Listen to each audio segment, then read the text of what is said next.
Falar de tumor benigno, maligno, GIST, tratamento endoscópico disso numa aula só é loucura. Então, no próximo evento nós vamos fragmentar essas aulas.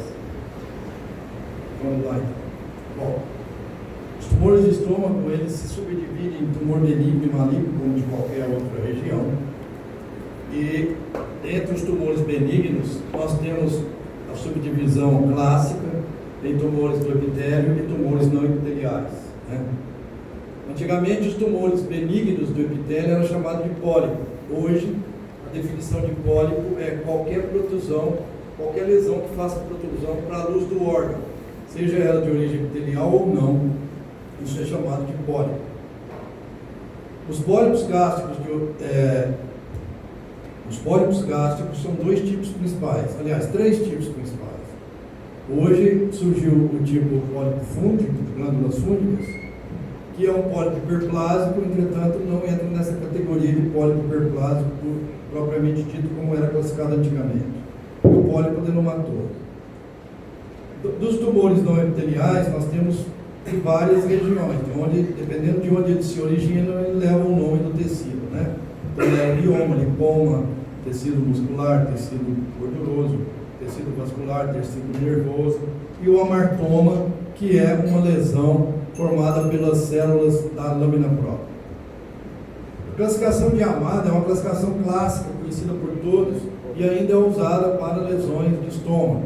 Seja ela qualquer lesão elevada de estômago leva a classificação de Yamada. Então ela foi descrita inicialmente para as lesões polipoides de estômago. Às vezes alguns autores transferem isso para o colo, transferem para o esôfago, mas nós temos como norma manter a classificação original como foi feita para o estômago. Então, Yamada é uma lesão ligeiramente elevada, Yamada 2 céssio, Yamada 3 subpeticulada e pediculada. Que importância tem isso? É muito importante isso, porque tem um valor prognóstico, né? As lesões em Yamada 1, normalmente, elas são benignas. Seja ela menor que 2 centímetros ou maior que 2 centímetros, são lesões benignas. As lesões em Yamada 2, se for adenoma, céssio, ele já tem um prognóstico muito reservado. Se ela for menor que 2, mesmo assim, as lesões césseis adenomatosas, de maneira geral no estômago, ela tem em torno de 40% a 50% de potencial de malignização. Já se ela for maior que 2 centímetros, praticamente você está trabalhando com câncer já, um câncer céssio. Então, os 2 centímetros é realmente um divisor de água na conduta. Você vai ver que existem os riscos de se retirar uma lesão maior que 2 centímetros no estômago, riscos inerentes ao procedimento e risco de você deixar câncer no estômago. O Yamada 3 subpediculado também tem um prognóstico igual ao Yamada 2, reservado. Se ela for menor que 2 centímetros, ela tem um potencial de malignização, caso seja adenomatosa, e se ela for maior que 2 centímetros, frequentemente maligna. E o Yamada 4 tem um prognóstico melhor um pouco, né? O potencial de malignização existe, porém menor do que no Yamada 2 e 3. Então isso aí é um quadro que resume tudo isso, do ponto de vista da classificação de Yamada e o prognóstico dela em relação ao tamanho. Bom, hoje se sabe muito, se estuda muito sobre os pólipos de glândulas fúngicas. Por quê? Por que hoje estuda-se isso? Porque antigamente, quando eu comecei a fazer endoscopia, não existia IBP. E hoje você sabe que isso está ligado com o uso prolongado de IBP. Isso é um relacionamento tido no mundo inteiro, e esses pólipos de glândulas fúngicas, ele tem 2 componentes. E hoje eles são os pólipos mais comuns do estômago. Por muito tempo, classificava-se esses pólipos de glândulas fúngicas como os pólipos hiperplásicos que eu acabei de dizer. Ele tem a forma esporádica e a forma hereditária. A forma esporádica dos pólipos de glândulas fúngicas está diretamente relacionada com o uso prolongado do inibidor de bomba de prótons. 7% das pessoas que usam continuamente o IBP, acima de 1 ano, e ele é consequente à hiperplasia das glândulas oxígenas do fundo gástrico. Como que isso ocorre? Nós vamos ver agora mesmo. E a forma hereditária, relacionada com a polipose adenomatosa familiar do colo. Então, quando vocês encontram pólipos de glândulas fúngicas no estômago, esses pacientes hoje têm uma indicação de fazer colonoscopia também, porque existe essa forma hereditária que vem relacionada com a polipose adenomatosa familiar e tem um percentual de 1% de malignização. Então, os pólipos de glândulas fúngicas, as lesões, isso é SOBET, as lesões menores que meio centímetro você deve retirar com pinça de biópsias, e as maiores de 10 milímetros ou meio centímetros, principalmente se ela tiver erosão na superfície, você deve retirar com alça. Então, os pólipos de glândulas fúngicas, é que o esporádico é mais comum, mas até você saber disso, você deve fazer toalete gástrica, ok? Então, isso aqui é a parede gástrica, o epitélio glandular, né? Epitélio colunar, onde você vê aqui o epitélio colunar simples, a lâmina própria e a muscular da mucosa, formando a mucosa gástrica. Isso aqui, cada coluna dessa, elas desembocam umas fossetas que dão um aspecto de área gástrica. Eu vou pegar uma coluna dessa e projetar aqui. Então isso é uma glândula oxíntica. Eu peguei uma coluna do fundo e corpo gástrico, que é o único lugar que tem glândula oxíntica. No antro não tem, cardio não tem, e piloro não tem. E projetei uma glândula oxíntica aqui. Então como que funciona isso? Vejam essas células proliferativas aqui do centro da glândula, elas originam as células superficiais, as células mucosas e as células parietais e principais. Eu vou pegar uma célulazinha parietal e projetar aqui. Então nós estamos agora dentro da célula parietal. Por que ocorre a formação dos pólipos de glândulas fúngicas? Vejam bem, se você bloqueia acetilcolina, histamina e gastrina, que são os hormônios que estimulam, tem receptores na camada basal da célula, a produzir hidrogênio.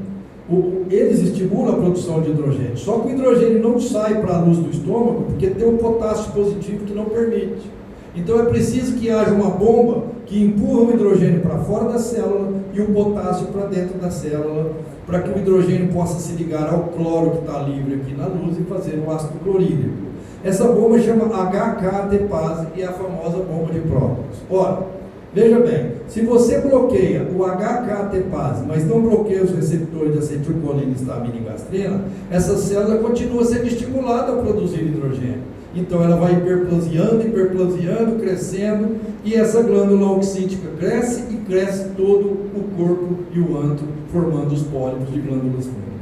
Então essa é a formação dos pólipos de glândula fúngica.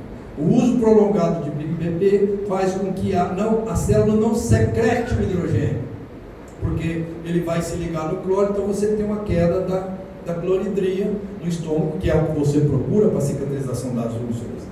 E é por isso que forma as hiperplasias das glândulas fúngicas. Os pólipos hiperplásicos, que hoje ocupam em torno de 17% dos pólipos gástricos, são solitários na grande maioria das vezes, podem ser césseis e peticulados, e ele tem uma outra fisiopatologia, e não o uso prolongado de EBP, e sim alongamento das glândulas que se fundem no epitélio normal, e não são lesões pré-cancerígenas. Entretanto, vocês têm que saber o seguinte: o paciente com pólipo hiperplásico ele tem que ser acompanhado com endoscopia rotineiramente. Por quê? Porque esses pacientes, apesar de pólipo hiperplásico não originar câncer, esses estômagos têm mais possibilidade de câncer. Então a conduta em lesões menores que 5 milímetros, retirar com pinça, e maiores, retirar com alça de polipectomia. Aqui vocês veem então pequenos pólipos em amada 2, pólipos hiperplásicos em amada 2, pólipo hiperplásico em amada 4, pediculado no estômago, né? Bom, aqui é o grande vilão da história, né? Os pólipos adenomatosos. Os pólipos adenomatosos, ele tem um poder de malignização de uma maneira geral, não interessando o tamanho nem população, na vida inteira, levando a vida do ciclo em torno de 40%. Por quê? Porque quando ele é menor que 2 centímetros, o potencial é menor, quando ele é maior que 2 centímetros, ele praticamente já é câncer. E felizmente, ele é o terceiro em quantidade. Então, pólipo de glândulas fúngicas é o mais frequente, 70%, em torno de 17 a 20% o hiperplásico e em torno de 10% os pólipos adenomatosos, certo? Nós temos 3 tipos: o adenoma tubular, o viloso e o misto.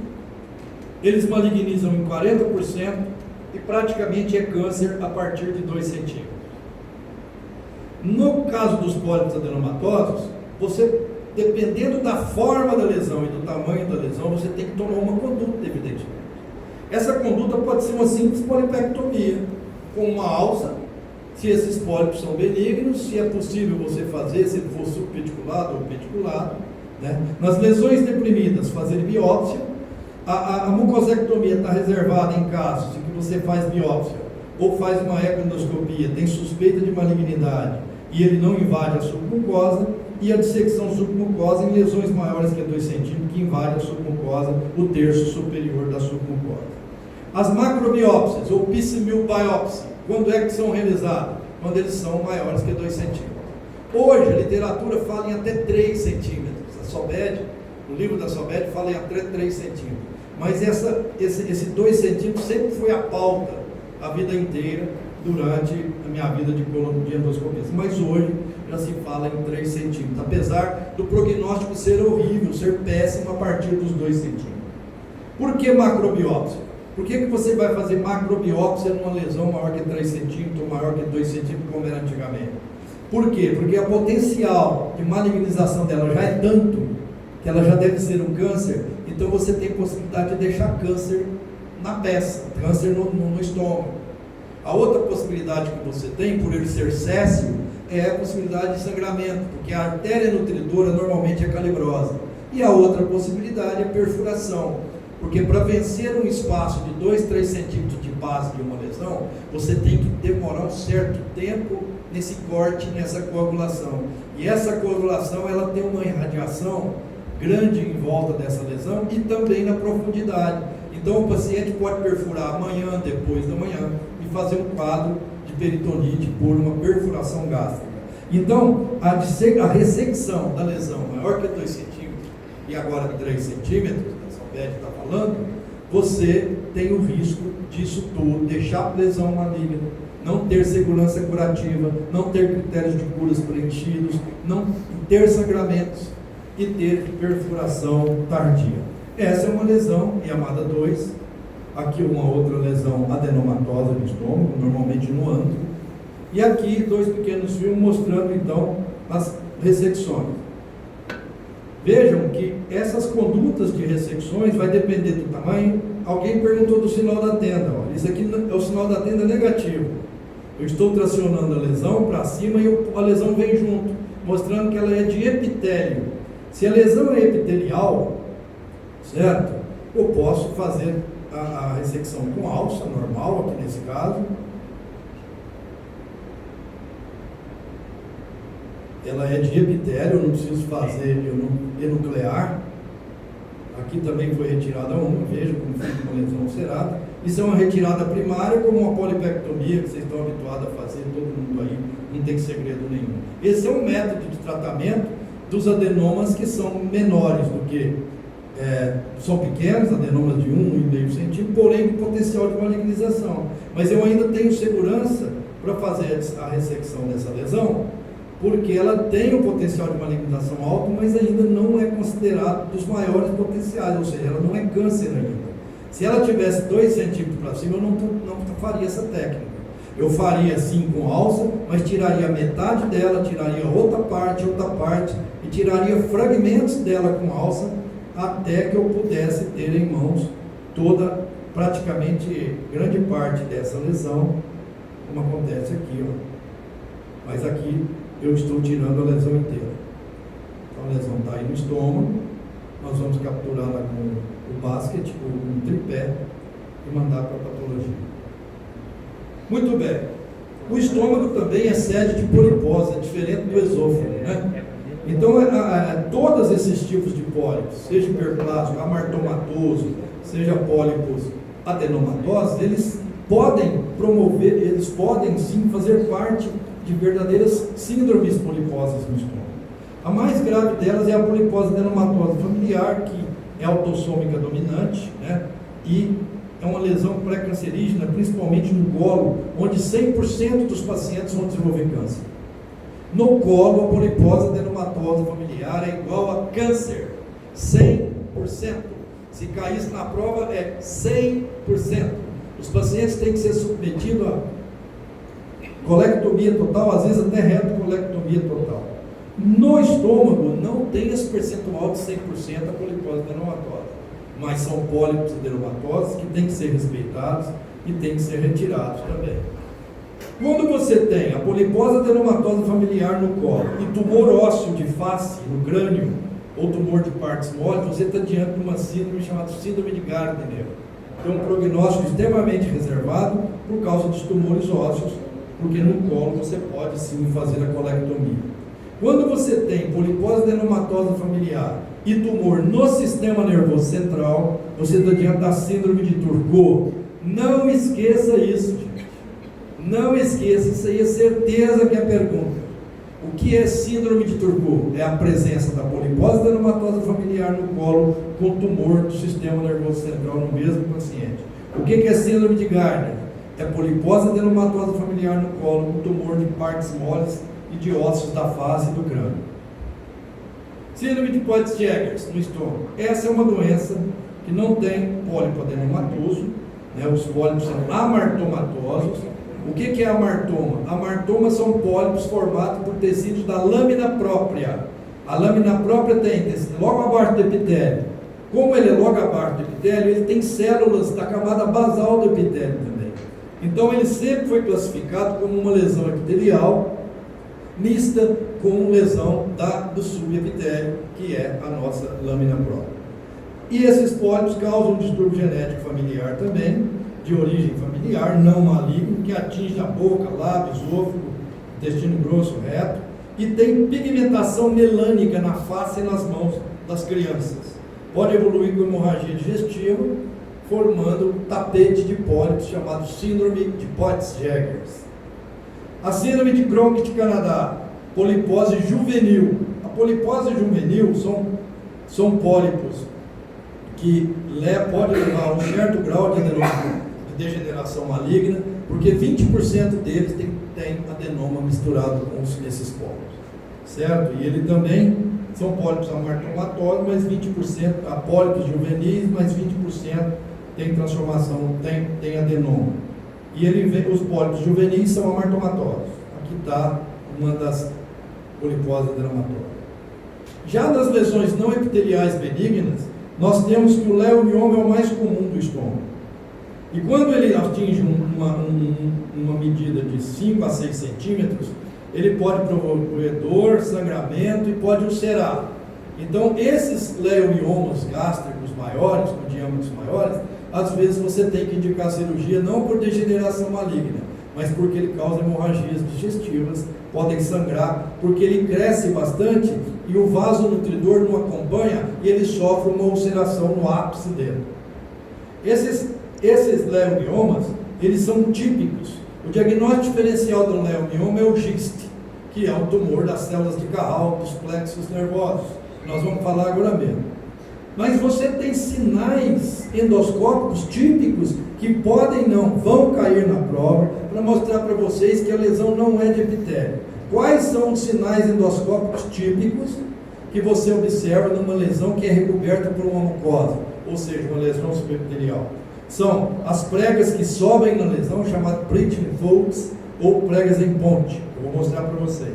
O sinal da tenda é positivo, ou seja, você levanta essa mucosa e a lesão fica, ela não vem, só vem a mucosa. É o contrário daquilo que eu mostrei agora mesmo. Sinal da tenda é negativo, quando você puxa e a lesão vem junto. E você tem que retirar essa mucosa para fazer biópsia da lesão. Porque se a lesão está localizada abaixo do epitélio, se você ficar biopsiando essa lesão, vai vir o laudo normal. Então você tem que retirar essa mucosa para você fazer biópsias.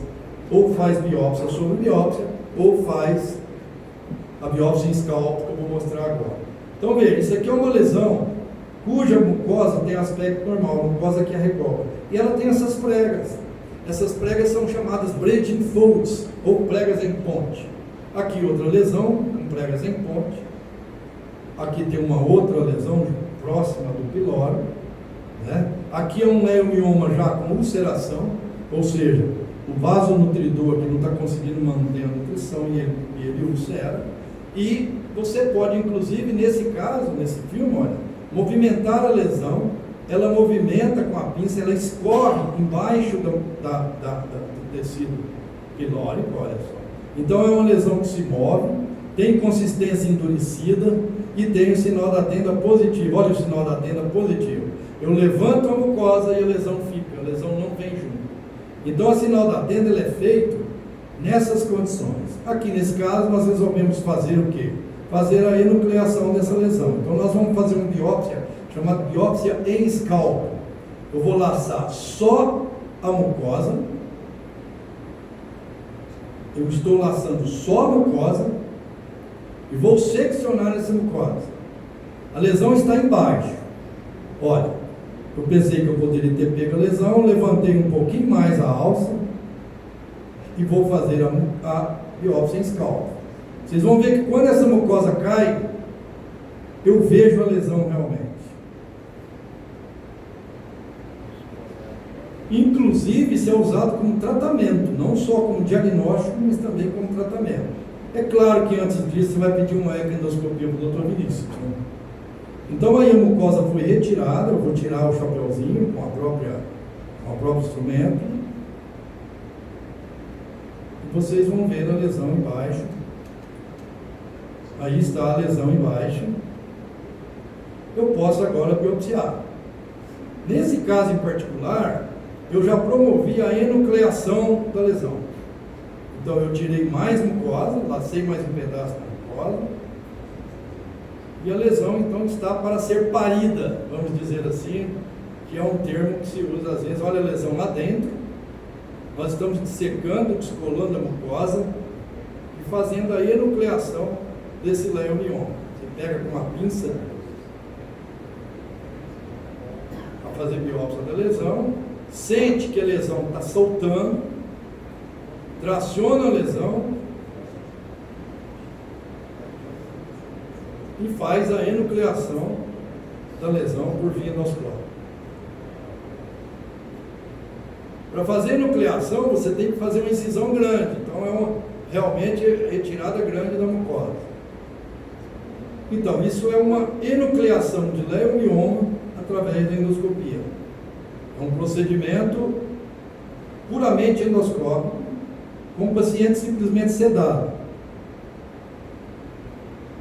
Na realidade, a intenção era fazer uma biópsia, mas quando viu que a lesão estava praticamente pulando fora, a gente partiu para a sua retirada. Fica então a cicatrização e essa lesão. Esse é o sinal da tenda, doutora Sinara. Quando você tem todo o aparelho digestivo, seja no esôfago, no estômago, no duodeno, no jejum, no colo, no seco, você faz o sinal da tenda. Eu quero dar um macete aqui para vocês, para não esquecer. Posso? Uma coisa bem provinciana. A tenda vem de onde? Quem costuma morar numa tenda? Dormir numa tenda? O índio. Certo? O índio dorme em cima ou dorme embaixo no chão? Então a tenda positiva é quando a lesão fica embaixo. Sinal da tenda positiva, a lesão fica embaixo. Você puxa a tenda para cima, a lesão não vem. Se você puxar a tenda e a lesão vier junto, ela é de epitélio. O índio está grudado lá em cima da tenda, não, é aqui embaixo.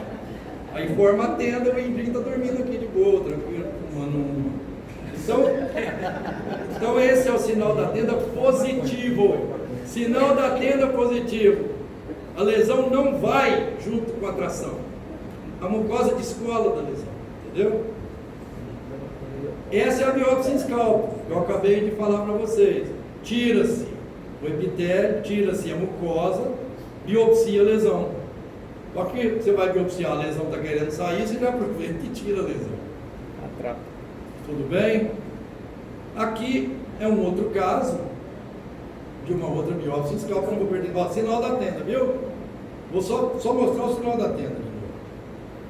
Olha, pega-se a mucosa. Ó, a lesão ficou, a lesão está lá embaixo. Quem veio? Só a mucosa.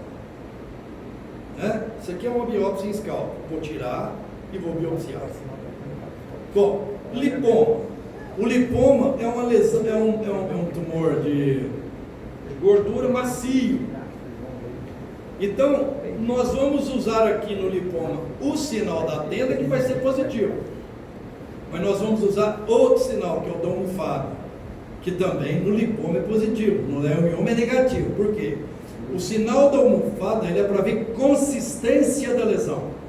Se ela é endurecida, ela não afunda com a pressão da pinça.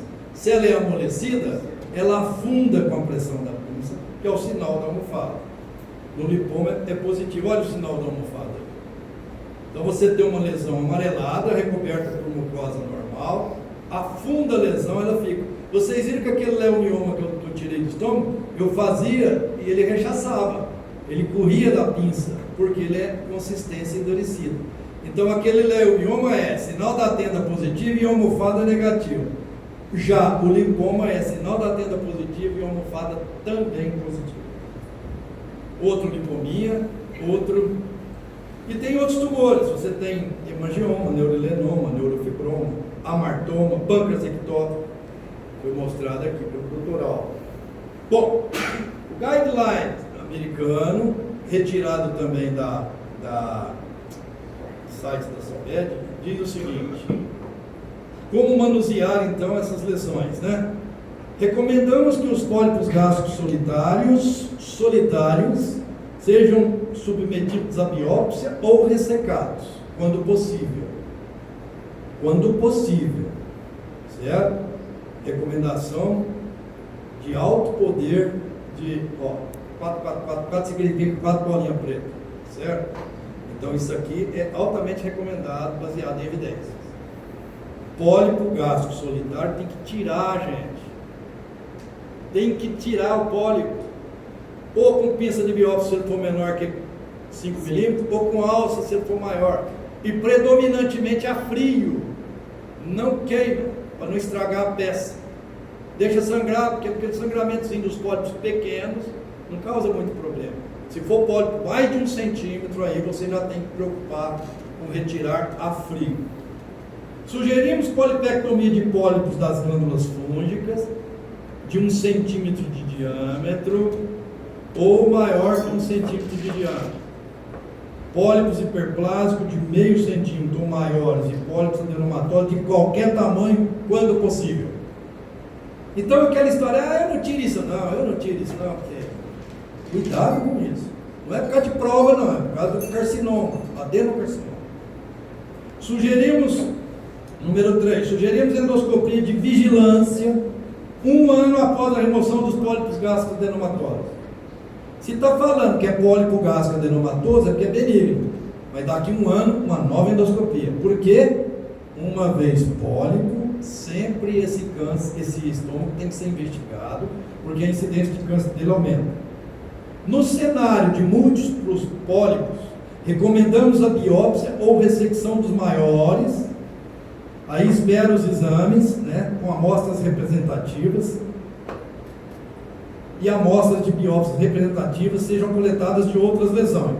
E deve ser individualizado. No cenário de múltiplos pólipos, recomendando biópsia ou exceção de maiores pólipos, e a amostra de biópsia representativa deve ser retirada de outros. Aqui parece que teve um dublê na descrição. Sugerimos, 6.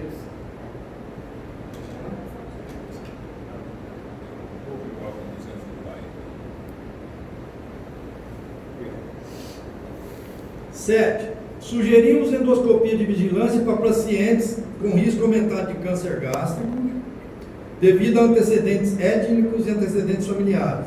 Os intervalos ideais de vigilância não foram extensivamente estudados e devem ser individualizados. Recomendamos ressecção endoscópica e vigilância endoscópica para pacientes com displasia de alto grau, quando possível. Sugerimos ressecção endoscópica de pequenos carcinoides gástricos tipo 1 e 2, menor que 1 centímetro, que não demonstram características agressivas, como angioinvasão, invasão de parede muscular, alto índice proliferativo e doença metastática e vigilância endoscópica de 1 a 2 anos. Então, resumindo, de ano em ano, pelo menos uma endoscopia desses pacientes que têm lesão elevada do estômago. E sugerimos remoção endoscópica para carcinoides gástricos 3 e 4, vai ser falado, isolados com menos de 1 centímetro de diâmetro. Recomendamos ultrassonografia endoscópica, em cima. Recomendamos que pelo menos 7 amostras de biópsias sejam obtidos de massas gástricas ou das bordas das úlceras suspeitas de adenocarcinoma ulcerado gástrico. Recomendamos ultrassom, enquanto aplicável, ultrassom com punção para estadiar localmente o câncer gástrico. Recomendamos estentes metálicos autoexpansivos endoscopicamente posicionado para avaliação de obstrução quando a lesão é de antro, está obstruindo para passagem para o pilório. Recomendamos o uso de ultrassonografia com ou sem punção na avaliação das lesões submucosas gástricas e sugerimos a vigilância anual por ultrassonografia no caso de gistes menores que 2 centímetros, se a ressecção cirúrgica não for realizada para determinar a progressão do tamanho ou alteração nas características da endoscopia. Tumores malignos. Tumor benigno, então, é retirada com os acessórios que você tem condições de tirar, dependendo do tamanho da lesão. Tumor benigno, né? E acompanhamento com 1 ano. Essa é mais ou menos a média preconizada pelo guideline americano. Os malignos de origem epitelial, você tem adenocarcinoma, carcinóide e carcinoma de células escamosas. E os respectivos não epiteliais dos respectivos tecidos que eles estão. O adenocarcinoma antigamente ocupava um espaço de 95% dos cânceres gástricos, 70% dele relacionado com o helicobacter. Essa incidência de adenocarcinoma gástrico, em alguns países vem diminuindo, em alguns países vem até aumentando. Quais os fatores de risco? Paciente com estômago operado, paciente com história ou ressecção pregressa de pólipo adenomatoso, gastrite autoimune com anemia perniciosa por deficiência de ácido fólico, por deficiência de fator intrínseco na gastrite atrófica, com metaplasia. Isso aqui é, na realidade, as causas dos câncer gástricos. Em primeiro lugar, nós temos a infecção por H. pylori. Então, o H. pylori é realmente responsável pela formação do adenocarcinoma gástrico, e isso tem que ficar bem definido na cabeça de vocês. A gastrite crônica atrófica com a presença de metaplasia intestinal, o pólipo adenomatoso, o tabagismo, a cirurgia de BIOT2, os fatores genéticos, ó o BIOT2 lá, por causa do refluxo biliar do adenogástrico, causando metaplasia intestinal e câncer tipo intestinalizado. Nós vamos falar nesses tipos de câncer. Fatores genéticos, história familiar de câncer gástrico em parentes de primeiro grau, polipose adenomatosa familiar, câncer coloretal hereditário, síndrome de Poit-Jeghers e polipose juvenil. Na síndrome de Poit-Jeghers, 20% das lesões pode ter adenoma. Isso são grupos de risco definidos, gente. Causas definidas, não há discussão. Pode cair na prova. Das questões abaixo, quais são causas de câncer gástrico? E pode pular 4 ou 5 nomes desses aí. Causas prováveis: consumo aumentado de sal, obesidade, história de úlcera gástrica e anemia perniciosa. Causas possíveis: baixo nível socioeconômico e doença de Menetrier. Doença de Menetrier é uma hiperplasia das células mucosas com grande produção de muco no corpo e no âmago. As células mucosas produtoras de muco contêm glicoproteína, água e bicarbonato. Elas se localizam no fundo e no corpo, no meio da glândula oxídea. Ela é a segunda filha das glândulas das células proliferativas. Quem fez curso comigo lembra dessa aula lá das mães e das filhas. Questionáveis: pólipo hiperplásico de glândulas fúngicas. Pólipo de glândulas fúngicas, 1% malignismo. Não, eu não vou tirar, isso aí é bebê, eu não vou tirar. Tá bom. Na sua mãe você tira ou não? Consumo aumentado de nitrato. Certo? E aqui que repete: definidos e definidos. Ok? Bom, esse organograma é da SOBED. Quem fez isso foi um dos caras que faz a prova. Eu conheço ele. Esse organograma vai cair na prova, certeza absoluta. Então presta atenção. Onde o H. pylori entra nessa situação aí? A mucosa gástrica é normal. De repente você tem uma gastrite, ela se torna crônica, atrofia o epitélio, vem metaplasia intestinal nessa gastrite atrófica, o paciente evolui com displasia e câncer, né? Em qual momento a erradicação do H. pylori pode interromper essa cadeia e você prevenir um câncer, né? Em qual desses momentos? Acredita-se que seja entre a mucosa normal e a gastrite superficial, certo? Ou a inflamação crônica. Qual o tipo de gastrite mais comum que vocês conhecem como gastrite 100% Helicobacter? Quem souber ganha um curso de graça, curso de fazer bolo. Curso de fazer bolo. Nodular, a micro. 100% Helicobacter positivo, precursora do câncer